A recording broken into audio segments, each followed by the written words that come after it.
गुरु प्यारी सात संगत जी, आप सभी को प्रेम भरी राधा स्वामी जी।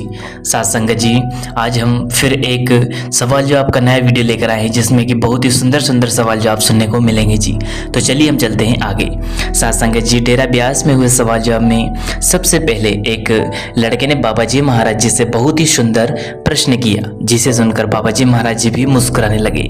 वह लड़का कहने लगा, बाबा जी मुझे आपके लिए कुछ कहना है।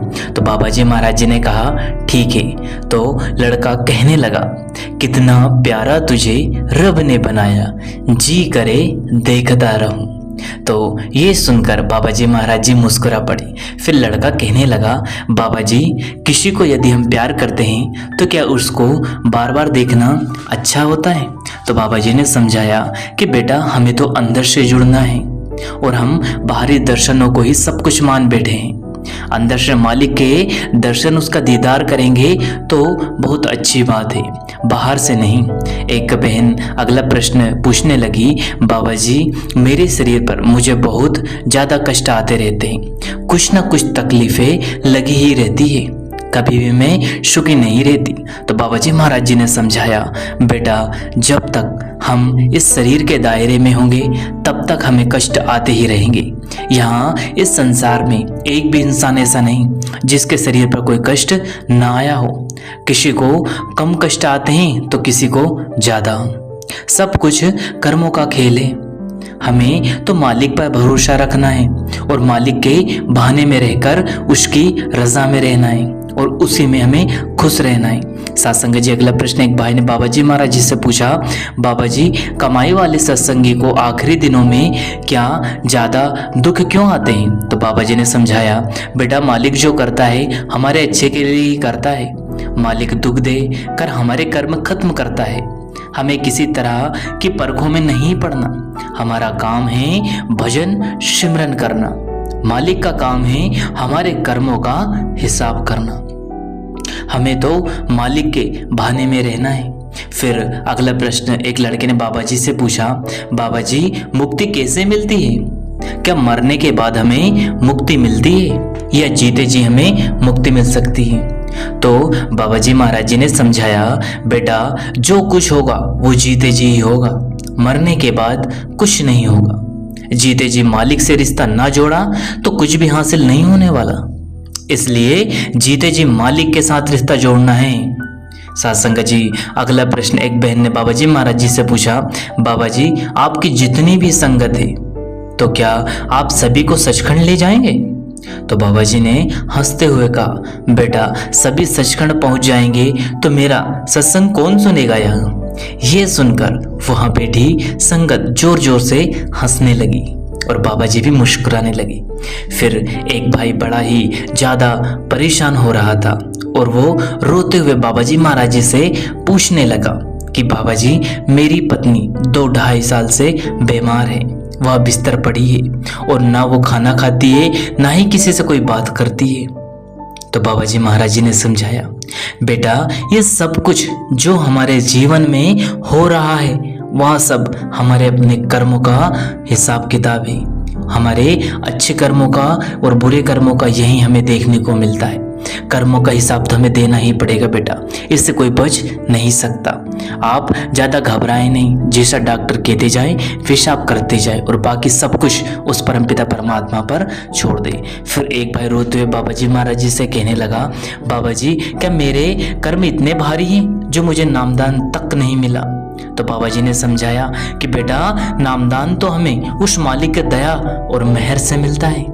हमारा पूरा हक है कि हम मालिक से नामदान मांगे, उसकी दया मांगे। देना ना देना सब उसकी रजा है, उसकी मौज होगी तो जरूर मिलेगा। फिर एक लड़की ने बाबा जी महाराज जी से पूछा, बाबा जी कभी कभी आप मेरे सपने में आते हो, तो क्या आप सच में आते हो या फिर वो एक सिर्फ सपना होता है? क्या ये हमारे मन का एक वहम तो होता नहीं है? तो बाबा जी ने समझाया, बेटा हमारे मन पर जो प्रभाव पड़े होते हैं हमें वही सपने बनकर आ जाते हैं। सपना अगर अच्छा है तो बड़ी अच्छी बात है, खुशी से देखो। सपना अगर बुरा है तो उसको भूल जाएं। जब तक जागृत अवस्था में भजन सिमरन करते समय दर्शन ना हो कुछ हासिल नहीं होगा।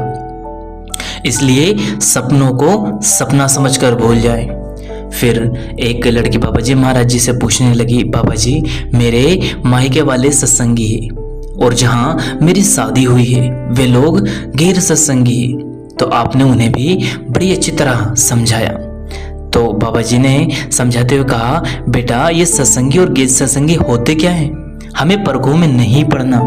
सभी मालिक के बंदे हैं और सभी इनको मालिक ने ही बनाया है। सबको एक ही मालिक ने जन्म दिया है। हमें तो सबकी सोच और आस्था का सम्मान और आदर करना है। कोई कहीं से भी जुड़ा हुआ हो, इससे कोई फर्क नहीं पड़ता कि वह सत्संगी है या नहीं। बस इंसान अच्छे होने चाहिए, इंसान के अंदर इंसानियत होनी चाहिए।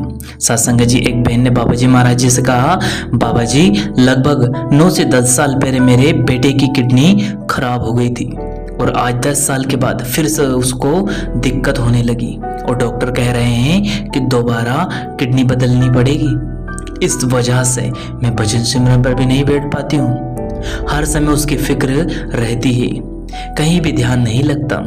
तो कुल मालिक ने समझाया, बेटा ये बात ठीक है, अगर बच्चे बीमार होते हैं तो मन माँ बाप का कभी खुश रह ही नहीं सकता, हमेशा दुखी होता है। लेकिन अगर हम भी चिंता करके खुद बीमार पड़ जाएंगे तो फिर बीमार बच्चे की देखभाल करेगा कौन। इसलिए हमें कभी भी फिक्र नहीं करनी, हमें तो मालिक के बहाने में रहकर सब कुछ मालिक पर छोड़ देना है और मालिक की मर्जी से जो होगा अच्छा होगा।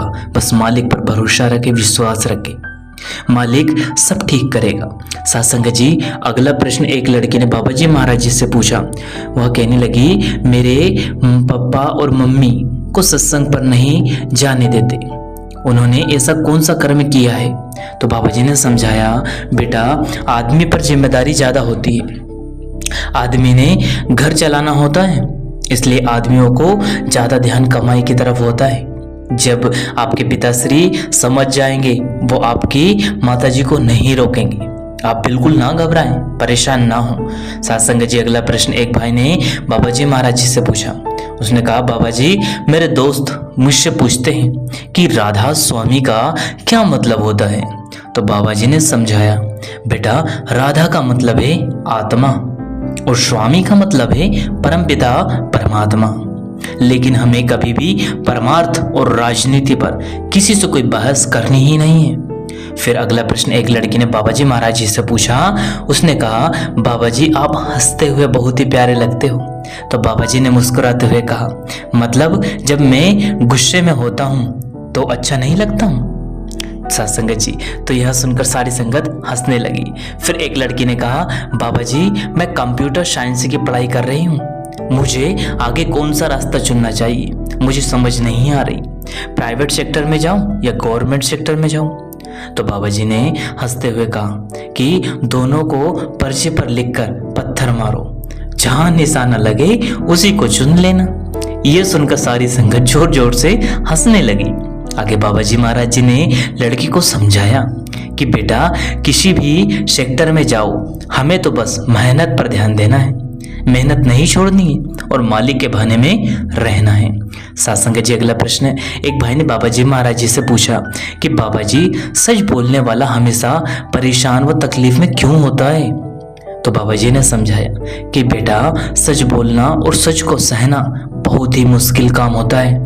आगे कुल मालिक ने समझाया कि बेटा हमें सही और सच के रास्ते से नहीं भटकना और मालिक के बहाने में रहना है। तो सत्संग जी, ये कुछ चुनिंदा सवाल जवाब थे जो संगत ने बाबा जी महाराज जी से डेरा ब्यास में किए जी। अगर यह वीडियो आपको पसंद आया हो तो वीडियो को लाइक करें, शेयर करें और चैनल को सब्सक्राइब करके बेल आइकन को प्रेस कर ले, जिससे कि आपको ऐसी वीडियो मिलते रहे जी। अंत में आप सभी को प्रेम भरी राधे।